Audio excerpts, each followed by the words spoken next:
Fala pessoal, tudo bem com vocês? Professor Lanzarin aqui e hoje eu trago um aulão exclusivo de hardware com questões da banca VUNESP. Para você não se esquecer durante o vídeo, já vai deixando seu like. Se tiver alguma dúvida é só deixar nos comentários e se for novo aqui no canal, não se esqueça de se inscrever.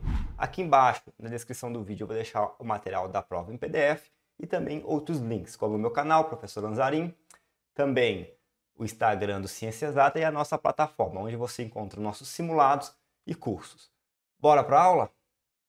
Então vamos para a primeira questão. Considerando a configuração básica de um microcomputador, há um tipo de memória que é instalado entre a CPU e a chamada memória principal. A capacidade desse tipo de memória é normalmente bem menor do que a capacidade da memória principal. O tipo de memória descrito corresponde à memória. Alternativa A, fala em RISC, B, de barramento, C, cache, D, crash e por último, a alternativa E, fala em SCSI.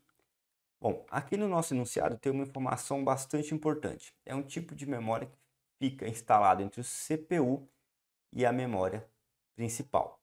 Claro que essa estar entre aqui não significa necessariamente de forma física, ela fica ali, né, no sentido lógico, né? E outra coisa a se considerar, está falando que a configuração básica de um microcomputador, ok, mas também esse tipo de memória está presente em smartphones, ok? Bom, esse tipo de memória, ele é bem mais rápido que HD e também é mais rápido que a memória RAM. O que ele vai fazer? Ela vai salvar ali as informações que são acessadas o tempo todo, mais acessadas e que sejam também mais importantes.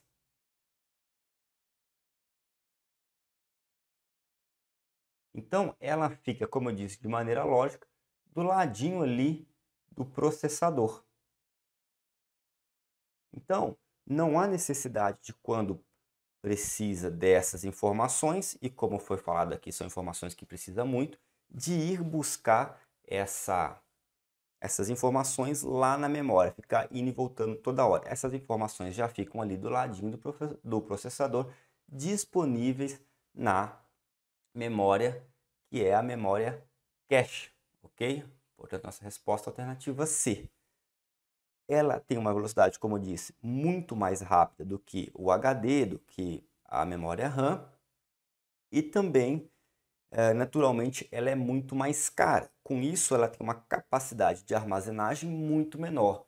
Então, ela serve mesmo só para salvar essas mensagens que o computador vai precisar toda hora, sem precisar ficar indo buscar lá no HD ou na memória RAM.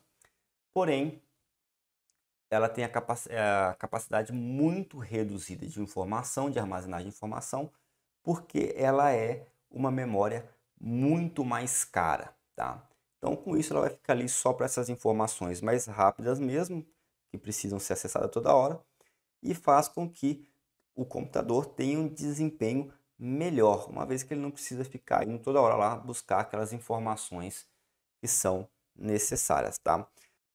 Um tipo de informação que fica salvo nela, por exemplo, quando você abre um computador, né, você abre ali um site, aparecem algumas informações. Quando você volta nesse site, né, pela segunda vez, aquelas informações elas não precisam ser baixadas de novo, uma vez que elas estão salvas ali na memória cache. Quando você clica ali no site, aqueles gráficos, aquelas imagens, elas já estão ali à sua disposição, então você consegue navegar mais rapidamente entre outras utilidades, tá? O importante é saber isso. Ela está logicamente entre CPU e a memória principal. Ela serve para trazer essas informações mais acessadas e mais importantes de maneira mais rápida para melhorar o desempenho do seu computador. Com isso, o tipo de memória descrito corresponde à memória cache. Nossa resposta correta, alternativa C. Embora os discos rígidos HD sejam ainda muito utilizados, as unidades de estado sólido SSD vêm cada vez mais sendo utilizadas. Comparando os HDs convencionais com os SSDs, tem-se que a alternativa A fala a vida útil dos SSDs é maior do que a dos HDs. B, o consumo dos SSDs é maior do que dos HDs. C, o preço por bit de armazenamento dos SSDs é menor do que os HDs. D, os tempos de leitura e escrita dos SSDs são maiores do que dos HDs. E por último, a alternativa é: os SSDs são mais resistentes do que os HDs em relação a movimento, quedas ou interferências magnéticas.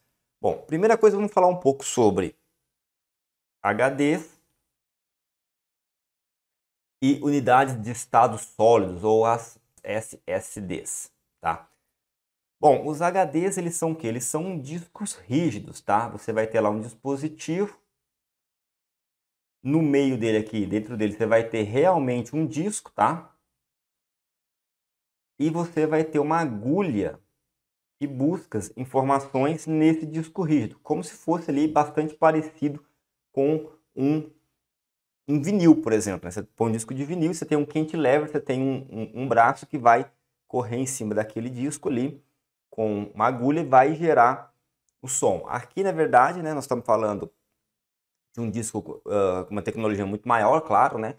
Mas de toda forma, a forma física é muito parecida. Você tem um disco rodando, nesse disco você tem as informações gravadas e você tem uma agulha que vai em cima desse disco e vai ali conseguindo extrair as informações. Então a gente consegue concluir que ele tem muitas peças móveis, né? Muitas peças mecânicas móveis dentro dele, o que gera ali uma certa complexidade. Ele precisa girar mecanicamente mesmo, e essa agulha precisa percorrer fisicamente esse disco para conseguir extrair as informações. Já a SSD, ela é algo ali parecido com um chip, tá? Você vai ter lá uma placa com circuitos, né?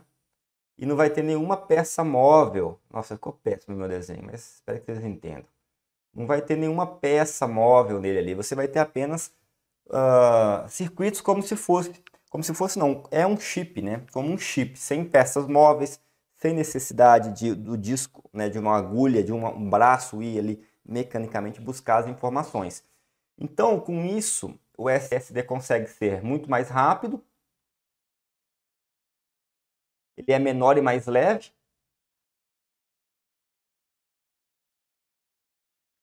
tem como desvantagem ser mais caro e também como desvantagem durar menos, tá? Então o HD ele é mais lento, naturalmente, ele é maior e mais pesado,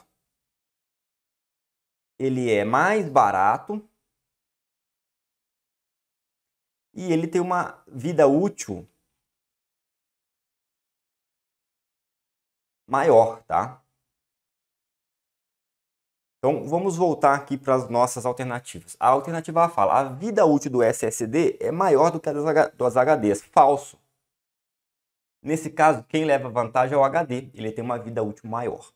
B, o consumo dos SSDs é maior do que dos HDs. Falso, tá? Quem consome mais são os HDs. E é fácil, você vê. Ele tem peças móveis, peças mecânicas que giram. Consome muito mais, além de ser mais lento. Alternativa C fala: o preço por bit de armazenamento do SSD é menor do que dos HDs. Falso também. Outra vantagem do HD aqui é que o HD ele é mais barato, tá? O HD mais barato, o SSD mais caro, beleza? Então, se você tem um SSD de 1 GB, 1 TB, vamos dizer, e um HD de 1 TB, o preço do SSD vai ser maior. Dividindo esse preço pela quantidade de bit, o preço de armazenamento do SSD vai ser maior. Então, né, o que é menor aqui seria o preço de armazenamento do HD. Reforçando, nossa alternativa C é falsa. E D, os tempos de leitura e escrita dos SSDs são maiores do que a dos HDs. Falso também, tá? Aqui no caso, os SSDs são mais rápidos, então o tempo de leitura e escrita são menores que os HDs. Quem tem um tempo maior de leitura e escrita aqui são exatamente os HDs. A D é falsa também. E por último, a alternativa é: os SSDs são mais resistentes do que os HDs em relação a movimentos, quedas e interferências magnéticas. Verdadeiro, tá? Como ele não tem peças móveis dentro, ele é mais sólido, né? Ele não tem peças ali que podem se quebrar mais facilmente, que podem se soltar e que se movimentam. Com isso, os SSDs eles são mais sólidos. É fácil lembrar porque SSD é uma sigla, né, para unidade de estado sólido.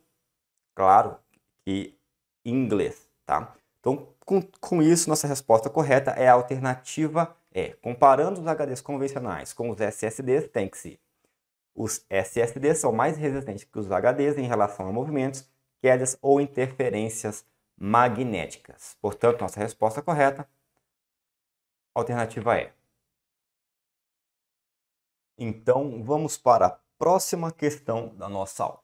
Um técnico instalou um novo teclado em um microcomputador do tipo IBM PC com o sistema operacional Windows 10 em sua configuração padrão para a língua portuguesa, sendo essa língua a desejada para a utilização do computador.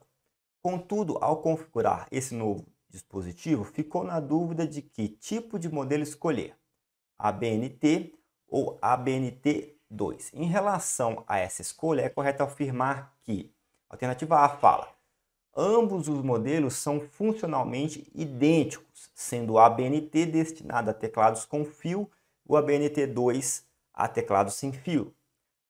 Ambos os modelos são funcionalmente idênticos, sendo o ABNT destinado aos teclados que seguem o padrão PS/2 e o ABNT2 destinado ao padrão USB. Isso foi a alternativa B.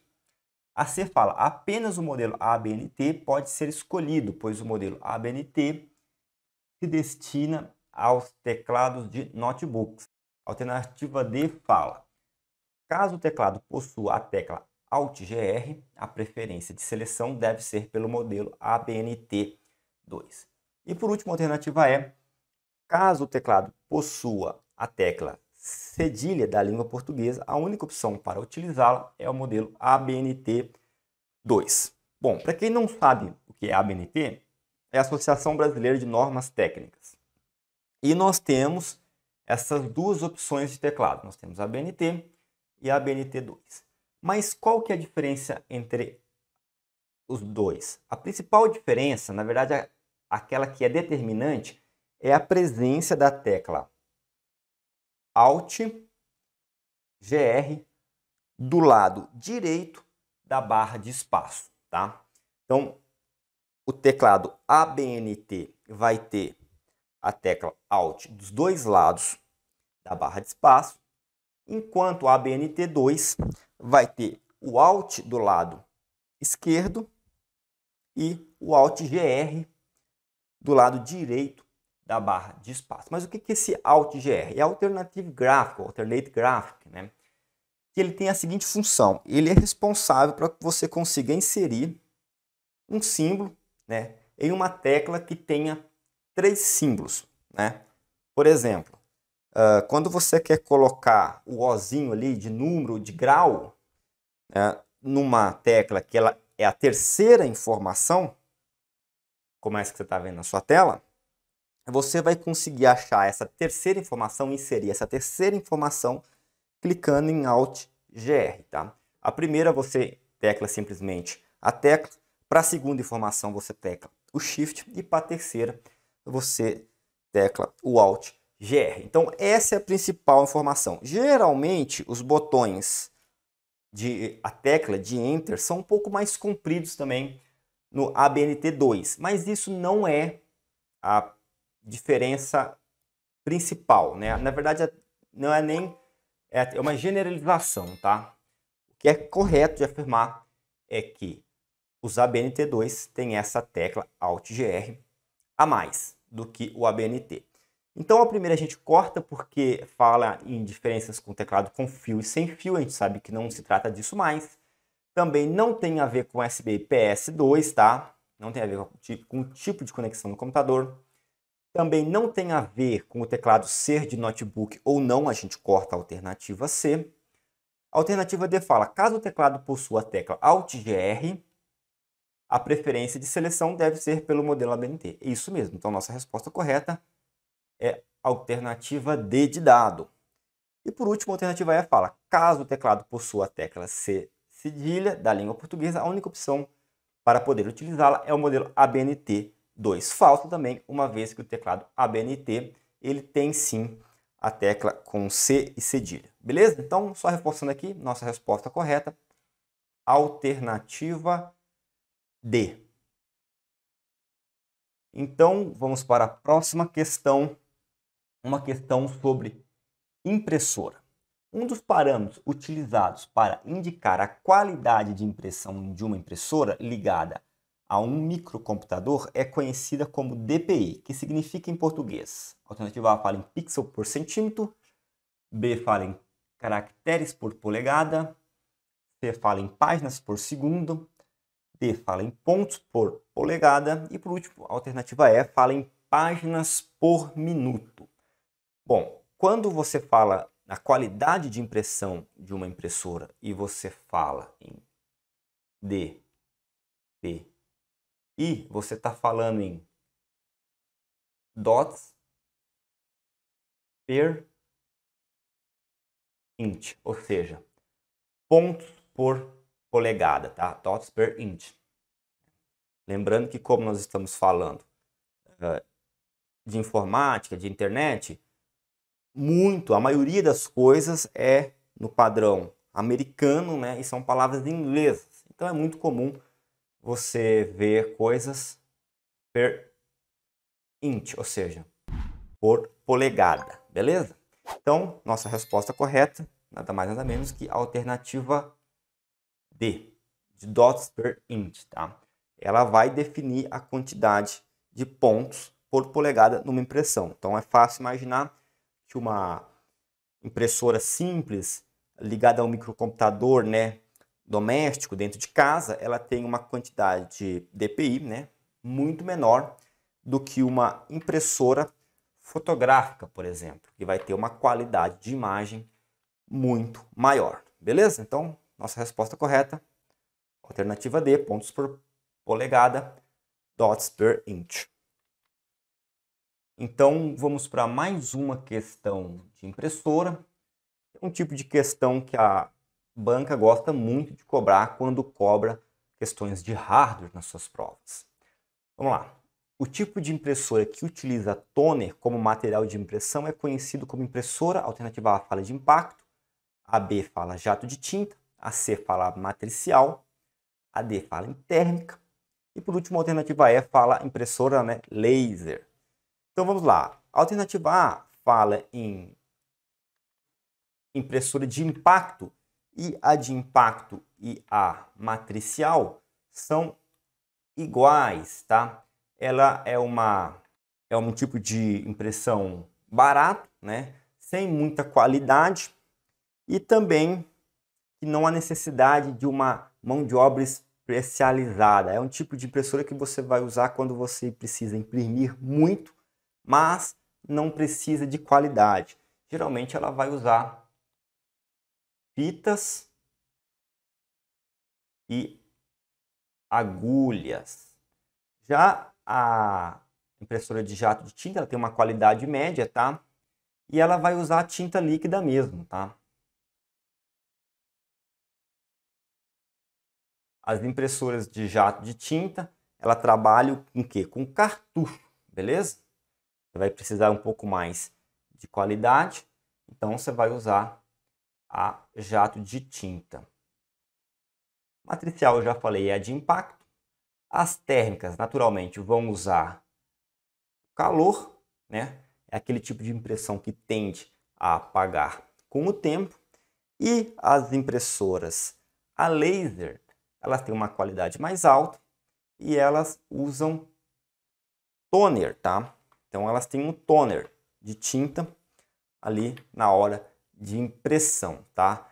Ela tem a vantagem de conseguir imprimir muito e imprimir com qualidade. Lembrando que que, como nós falamos lá atrás, a matricial de impacto imprime com pouca qualidade, mas muito. Jato de tinta já melhora a qualidade, ela usa tinta líquida, né, ali dentro do cartucho. A matricial e a de impacto são basicamente a mesma. A térmica, ela tem uma impressão temporária, muito parecido com o que era o fax, para quem se lembra do que era o fax, né? Aquela folha, você conseguia mandar, vamos dizer, uma carta por telefone, né? Ele imprimia ali uma folha com um documento escrito, né? Com uma coisa escrita à mão ou não. Aquilo era impressora térmica, e aquele papel ele tinha de se apagar com o tempo, o que acontece também com alguns ingressos, também são térmicos, tá? Ingressos de show ou futebol, tá? Então esse ingresso ele tem de apagar porque ele usou ali uma impressão térmica. E por último, a alternativa é a nossa resposta.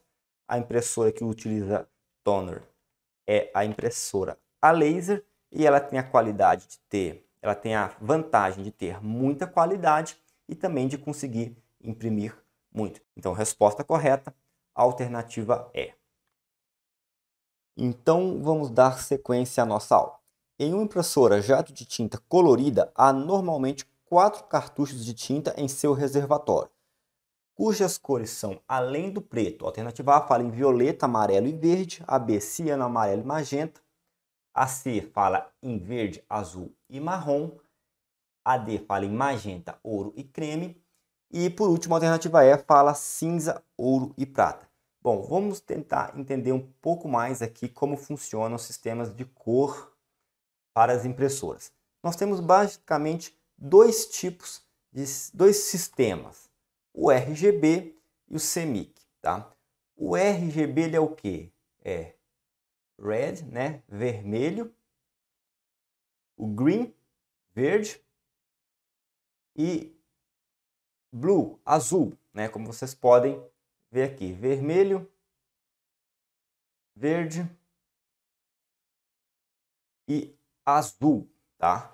E nós temos o outro sistema, que é o CMYK, que é ciano, magenta,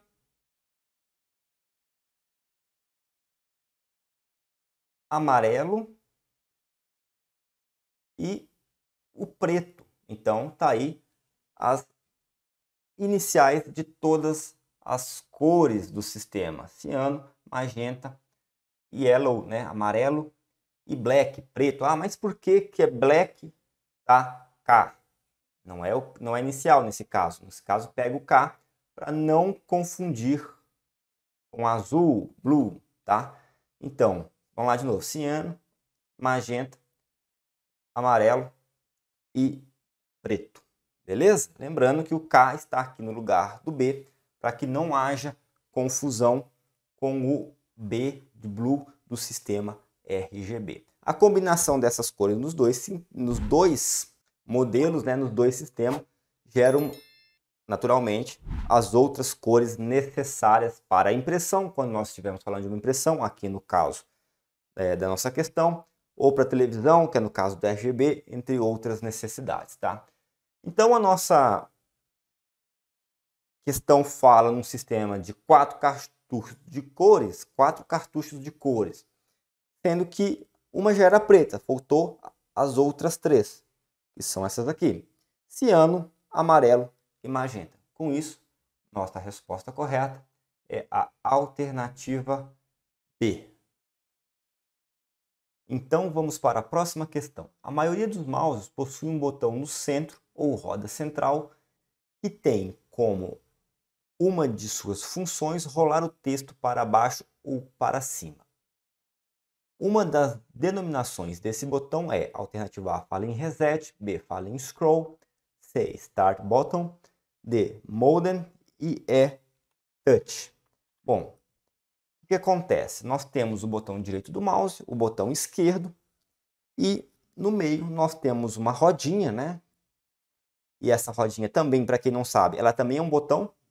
Você pode rolar ela e, como diz aqui, uma das suas funções é rolar o texto para baixo e para cima. Mas você também consegue clicar com ela, né? Como se ela fosse um botão. E o nome dessa roda central do mouse é scroll. Beleza? Portanto, nossa alternativa correta, alternativa B. Mas a gente não quer aqui só passar um gabarito, vamos falar um pouquinho sobre mouse. A gente sabe que a maioria dos mouses vão ter um botão na direita, vão ter um botão na esquerda e aqui no meio vão ter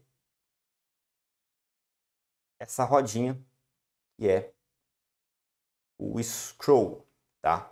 Bom, na configuração padrão, para que vai servir o botão da esquerda? Geralmente, ele vai servir para você clicar, posicionar um ponteiro em algum lugar e clicar, né? Dessa forma você consegue selecionar algo. Dá duplo clique, né? Dessa forma você consegue abrir, se for um arquivo ou se for uma pasta, você consegue entrar dentro dela.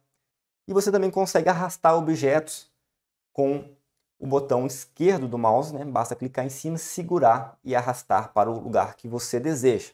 Já com o botão direito, né? Lembrando que nós estamos falando da configuração padrão do mouse, o maior uso que você tem dele é clicar sobre algo com o botão direito para abrir ali uma lista, né? Um menu de atalhos ou outro recurso específico do programa. Mas geralmente você clica ali com o botão esquerdo e vai abrir ali uma lista de opções. Já essa rodinha, o scroll, ele vai servir para rolagem vertical, como por exemplo ali no texto falou do texto, rolar um texto. Você pode rolar uma página para cima e para baixo. Você pode ter uma rolagem vertical, dependendo do programa que você tiver, do tipo de aplicativo que você estiver. Serve também para você dar zoom numa foto ou em alguns programas, como o Word e Excel. Basta você segurar o Ctrl e girar essa roda, tá? Como eu falei, ela também serve como um botão. Então ela vai funcionar como um botão central do mouse. Alguns aplicativos vão ter ali funcionalidades que são atribuídas ao botão central do mouse. Então você clica com essa rodinha.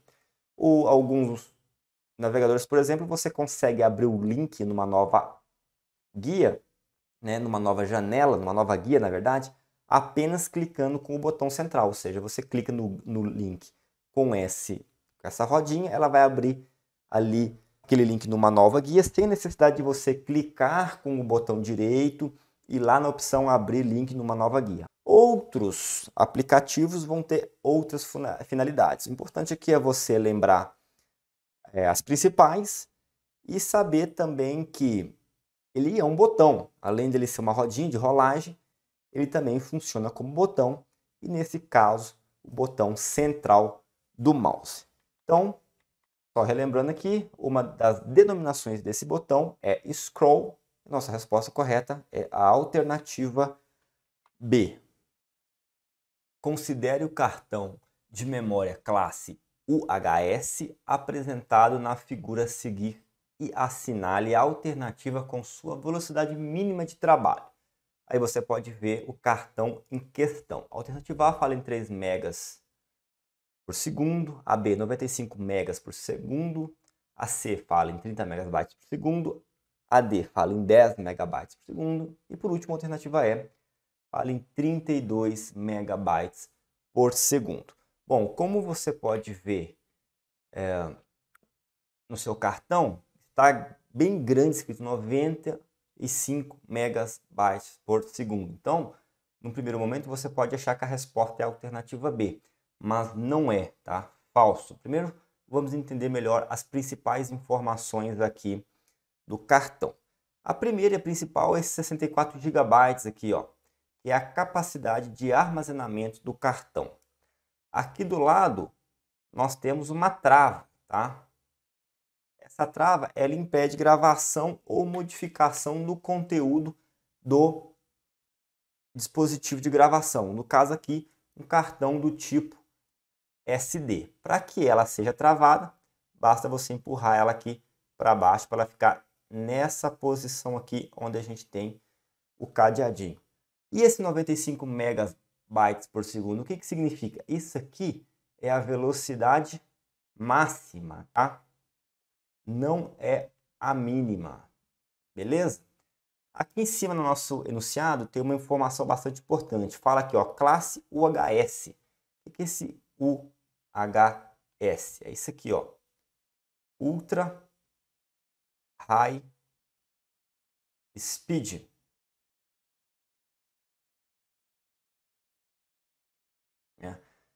Geralmente, esse UHS vai ter o quê? Ou você vai ter um copinho assim com um dentro, ou você vai ter um copinho assim com um 3 dentro, que é o que você vê aqui no nosso HD. Quando você tem esse copinho com o 1 dentro, significa que o cartão vai trabalhar com uma velocidade de pelo menos, né, 10 megabytes por segundo. Quando você vê com um 3, como é a questão aqui, significa que ele trabalha com pelo menos 30 megabytes por segundo, sendo essa a velocidade mínima de trabalho. Portanto, nossa resposta correta é a alternativa C, 30 megabytes por segundo é a velocidade mínima de trabalho. Lembrando que 95 é a velocidade máxima de trabalho desse cartão.